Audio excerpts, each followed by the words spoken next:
clouds on, singing to that highway song. Got a little naive smile, the kind that drives you out. Nothing like playing with fire, brings boy to life. Beat you with a fuse you light, you're good, you're dynamite.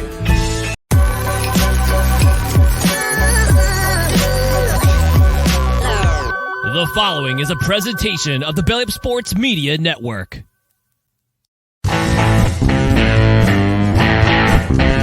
14:20 in the morning, 14 minutes and 20 seconds worth of sports talk to get you through your daily commute.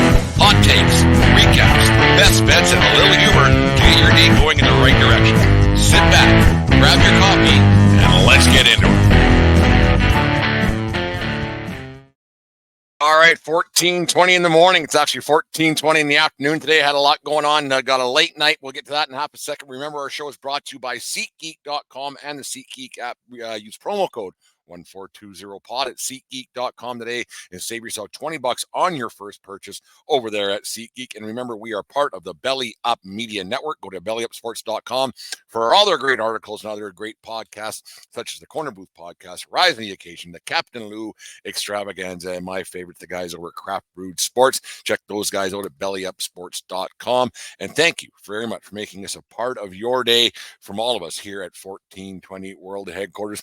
Had a few days away from the palatial studios of 1420 World Headquarters. We're out the West Coast affiliates out in Parksville, BC, on Vancouver Island, taking a much-needed break, visiting friends and family and everything else, having a nice, relaxing weekend out there. Watched some high school football for the first time in a very long time with the Bolinas Whalers falling to the New Westminster Dukes, I think it was, or whatever it was. It was a fun little event to go to, plus saw the niece play some soccer, hung out, drank some beers, and hung out there and kind of put this thing away for a few days, some much-needed rest. So it's a lot going on in the world of sports. Let's catch up in the world of baseball. We got two games going starting in about 4 hours tonight. They could the ALCS and the NLCS could wrap up both of them tonight.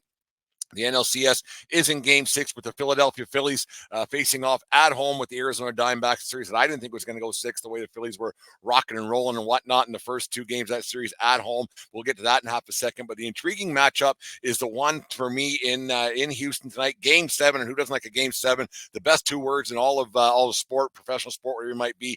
Game 7. You got something going tonight that I don't think's ever happened in my lifetime, where you've seen a team lose all 7 home games in a series. I know that in 2019 World Series, when you had the Washington Nationals ended up winning the World Series that year, and then you had the Houston Astros, who they were playing and went back and forth, each team losing the first 6 games at home, but the way it turned out. So you got to think right now that Houston Astros team is due to get a win at home. They're too good of a team to not get something going. They're too good of a team to not win something at home. Yeah, they've had trouble at home throughout the entire regular season and into the playoffs, which is shocking to me. But it's something you see you don't see in professional sports with a home field advantage has kind of turned into a BS thing over the years with travel and the way the guys travel and the way they're separated now and the way the schedule's broken up a little bit. Now you don't play 2 days in a row very often like they're doing. But anyways, you have a lot going on here in that series. You got to think that eventually that bubble's got to burst. So you got to think that it's got to be home field advantage, and you got to think that maybe the Houston Astros are going to end that streak tonight and get that win at home. They're all important, obviously, go to the World Series, go to their 5th World Series in 7 years. I would think I would lean towards having the Houston Astros win this game tonight. They're too good of a team to not win one at home. And eventually the home team does have a bit of an advantage with the crowd does get into it. We'll talk about that in half a second, like in Philadelphia. But then you go, let's hold my beer, stop right there for a second. The Houston or the Texas Rangers are throwing out Max Scherzer, who remember they picked up at the trade deadline from the New York Mets to be this guy right now, to get that series done, to get that series knotted up, to have everything done, to be that X factor in the playoffs and get them those 1 or 2 or 3 starts, as me and Jim and the fan in the van talked about back in, I think it was July or August. I think it was in August that was one of those the Scherzer acquisition was going to put them over the top. But hold my beer once again, Scherzer has not been that guy throughout his first 2 starts in playoffs. He wasn't even on the NLDS roster. shoulder tightness, everything else. But he pitched the other night, didn't fare too well. Only got through a couple of innings there out in Arlington. So you got to think that maybe that's an X factor as well. There's a lot of X factors in this baseball game. You look at the Texas Rangers. They slugged their way to a Game 7 last night. Grand slams, got away from Houston late, but the game was basically over at that point anyways. A little bit of bad blood that happened on Saturday's game. It's been an interesting series. There's no doubt about that. A little bit of the bad blood, and Dusty Baker, the old vet, getting a little bit riled up. I don't think he threw at him in the seventh inning. I think it was. I think that was just a push out of proportion. A lot of players just the testosterone and play up baseball game team. We finally have a series that's going to 7, which we haven't had in baseball yet. So it's going to be interesting to see how it all plays out. If I'm the Texas Rangers, you have to think they have to score a bunch of runs early and let Scherzer rock and roll and see what he can do. If Scherzer gets knocked out of this game early, or if he only lasts 2 or 3, then you got to go. Then they're going to go to their bullpen, which we all know has not been good for the Rangers throughout the regular season and into these playoffs. And you don't want to have to give the ball to a guy like Aroldis Chapman in the 7th, 8th, or 9th, because you never know what you're going to get out of that guy, especially with the trouble that he's had in Houston throughout the years. We all remember what happened with the New York Yankees in 2017 and 2019, and it's kind of you don't want to. The Houston Astros don't, or would like to see the crowd would probably cheer him on if Chapman's coming out of the bullpen into the game, and Rangers fans be clenching their butt cheeks pretty hard. I would think that if they saw the Chapman coming out, I think it's going to be a game tonight where you're going to see both starters go long. You see both starters go deep. They're going to play a fundamentally sound baseball. You aren't going to see a lot of. I don't think you're going to see a lot of home runs. I don't think you're going to see a lot of over managing this game. You can't win the World Series. You aren't in it. But I think you're going to have a couple old school baseball guys in Bruce Bochy and for the Rangers, and with Dusty Baker for the Houston Astros, having a game tonight that's going to be some old time baseballs. I expect this game to probably go long. I expect this game to be fantastic. I expect it to be not low scoring for an extra inning game, maybe like a 5-4, 6-5 kind of a game where you're going to see a couple of home runs. You're going to see some defensive masterpieces. You're going to see an old time Game 7. It's going to be a lot of fun. My prediction for this one, and let's go back to the fan of the van, the Long Island prognosticator, the Nostradamus of Long Island, Jim the fan of the van. He picked the Texas Rangers to win the World Series. I'm going to say that the Houston Astros are going to win this game tonight. Eventually, that winless streak for the home team is going to end tonight. Eventually, it has to, does it not? It just can't continue to be a team not win at home. It just never happens in any sport, let alone baseball, where you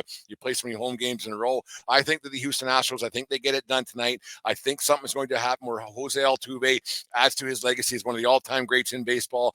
You can say what you want about him in 2017, 2019, and on, but the way he got to the big leagues, it's an astonishing story how he just wouldn't give up, how he kept saying that he kept going to these camps and kept going to these tryouts and kept coming through, and the guy's persevered throughout his career. Say what you want about Altuve, he's a hell of a player, and he plays the game an old-fashioned way. He doesn't pimp home runs out of the box. That one he hit the other night, he could have been doing backflips and taking his dick out and swinging like a helicopter, but he didn't. He just hit the home run, got out of the box, and went about his merry way, touched home plate, and see you later. I like the Astros to win this game at home. I see Altuve being a major contributor to the victory. Let's go back.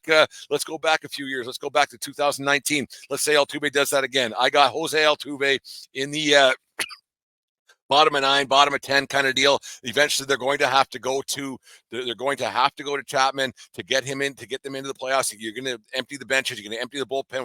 Whatever's got to happen.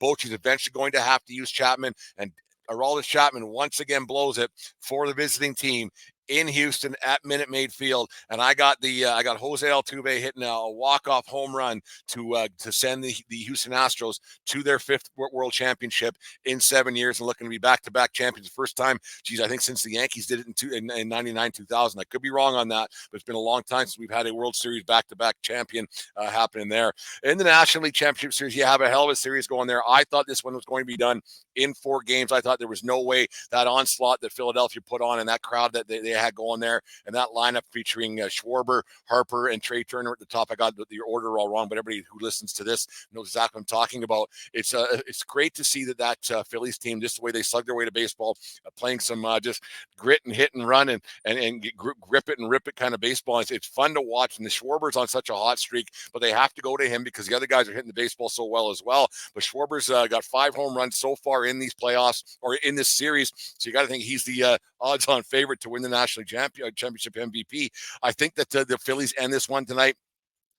Aaron Nola is a very good pitcher, and I think that they have a situation there in Philly where you know what, we want to get this done. And the big factor in this one is they don't have to go to that guy. They don't have to go to Craig Kimbrell, who hasn't been very good in this National Championship Series at all. He'll probably be unavailable anyway, so that might be a good thing for the Philadelphia Phillies and for the Phillies faithful and that fan base at Citizens Bank Ballpark in Philadelphia to not have to worry about Craig Kimbrell and his man bun and his dangling arm coming out of the bullpen in the ninth, because they won't have to use them. I suspect that Nola's going to have a great game. He'll go 6 or 7 innings. He's a great pitcher. He's an all-time. He's going to cement his spot in Phillies history later on. If we probably get into November, I think he's going to end up being a major factor in the World Series tonight. I see that they're yes, the Phillies have a chance to win it, and the Diamondbacks have a chance to win. I didn't think they would get there. I didn't think they would have a chance to get to game 6 tonight, which they do. But they have a starter going tonight that could give them some length. But then they have a bullpen also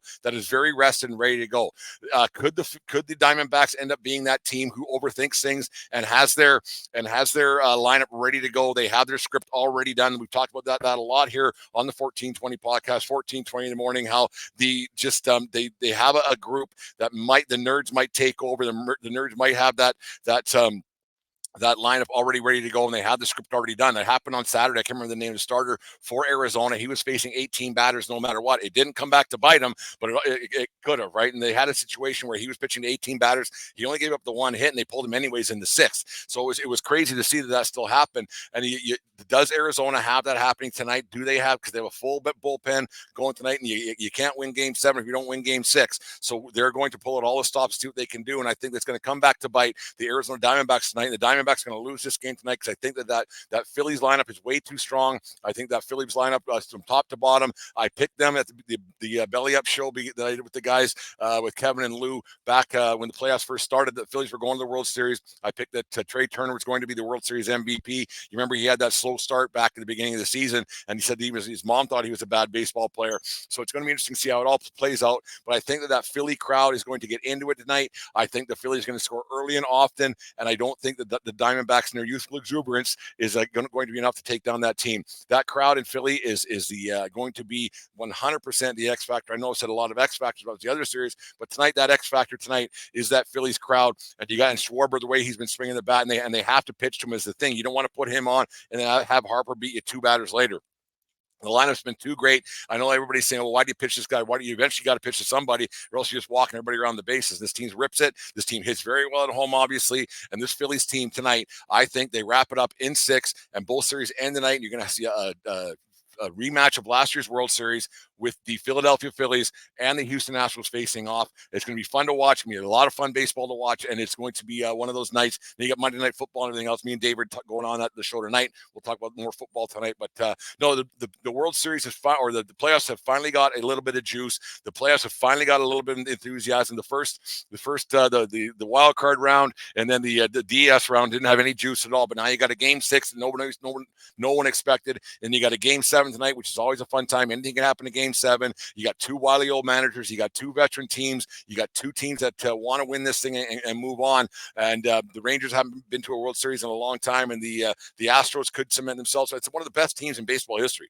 Let's just let the facts be facts. The Astros might be one of the best teams in baseball history, especially with the way free agency is, and you can't just keep guys forever. They've been around for a long time. They've been doing it for a long time. 5 World Series trips in 7 years if they win tonight. Not every team can do that. Not a lot of teams have ever done that. There's only a handful of teams that ever go back to World Series back to back. And you talk about all those Yankee championships back in the 90s and 2000s. That's a long time ago. And everyone before that, there wasn't a lot of teams that went back-to-back. Toronto Blue Jays in 92, 93. And then you go back to all those other teams just never got it done. You talk about the Big Red Machine. Yeah, they did it. But in general, she's hard to win back-to-back no matter what. And I don't like talking about those Yankee teams above the 40s, 50s, 60s, and 70s, or 40s, 50s, and 60s, and even the 20s and 30s, because that, it doesn't really matter. 28 championships, 26 championships, whatever it is. A lot of them were in those years where they had 4 teams, right? So it's one of those things. And it should be a lot of fun. Make sure you guys, if you go into the game tonight, or you're going to another sporting event this week, you use SeatGeek.com and the SeatGeek app, and use promo code 1420pod, and you go to our concert, whatever you want to do. Here's a word from our friends at SeatGeek. The foul baller. If there's a ball that's gone foul, he's gone to get it. Under his watchful gaze, all bevs, binoculars, and ballpark brats are safe. He's the only thing that stands between his section and certain destruction. That's why he only trusts SeatGeek with his tickets. The ticketing app trusted by fans. SeatGeek, so fans can fan. Before we get going into birthdays and on this day, I just want to touch on the Edmonton Oilers. They're having a bit of a rough start. McDavid's out right now, and then post-game after the Oilers' overtime loss to the Winnipeg Jets on Saturday night. We were staying up late watching the game. We were out into, when did we do that on Saturday? We went out to Tofino, on the west coast of the West Coast. It's actually a lot of fun.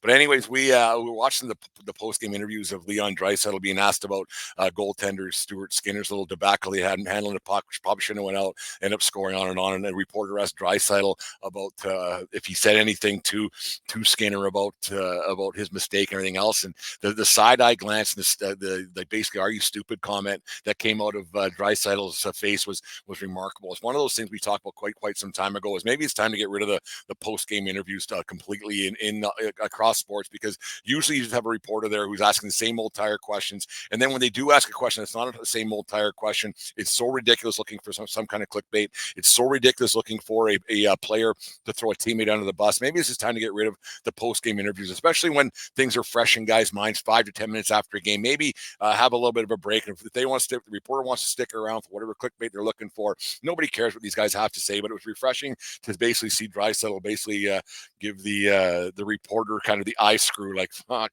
Jesus, man. It took me till 1:26 in the afternoon at 14:20 in the morning to get out my first swear word there. But yeah, it was refreshing to see Draisaitl do that, defend his teammate without saying anything, and then basically tell the reporter, geez, you're stupid. Don't talk anymore. Get away from me. Don't say anything. So it's one of those things, refreshing to see that. And Caleb Williams, you're not all you cracked up to be there at USC. I know it's not your fault that the Trojans lost that game the other night, but talking about getting partnership and team ownership once you get drafted, yeah, it's a bad look. It's a really bad look. Anyways, let's get to on this day and birthdays and get you guys out of here.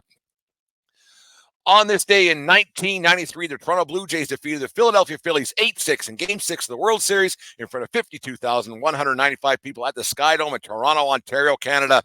The Blue Jays jumped out to an early 3-0 lead on the strength of a Paul Molitor triple, a John Olerud double, and a Roberto Alomar single. All off Phillies starter Terry Mulholland. Jays starter Dave Stewart went 6 strong innings. Problem is, he went out for a 7th inning of work where he would give up 4 runs, all of them earned, including a 3-run home run off the bat of Lenny Dykstra. The Phillies would actually take the lead in the 6th inning, a lead that they would have until the bottom of the 9th inning when Toronto Blue Jays right fielder Joe Carter came up to bat. And with Ricky Henderson and Paul Molitor of the Blue Jays on base with 1 out versus Phillies closer Mitch Williams. Carter hit a 2-2 pitch over the right field wall to send the Toronto Blue Jays fans right across Canada into a frenzy. The Blue Jays won their 2nd consecutive World Series on this day in 1993. Paul Molitor was named the MVP of the World Series, hitting .458, 2 doubles, 2 triples, 2 home runs, and 7 RBIs on this day in 1993. The Jays win their 2nd consecutive World Series. And every Jays or baseball fan, every Jays fans right across this country knows exactly where they are on this day in 1993. A friend of mine, Mike Davis, he went with a guy whose only baseball games ever went to. That's only, not Mike Davis, his buddy. The only game he ever went to was that baseball game. So he's got a pretty good memory of the game of baseball and things like that. So yeah, on this day, I got to put a smile on my face. Look at that every once in a while.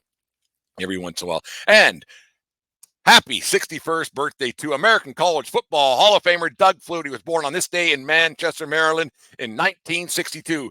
Flutie played his college football at Boston College, the only Division I school to actually recruit him from 1981 to 1984, winning the Heisman Trophy in his senior year, a season that included the Hail Mary pass from future or versus the Miami Hurricanes with 6 seconds remaining on the clock. He won the Heisman that year. National prominence, MVP, put him on the map.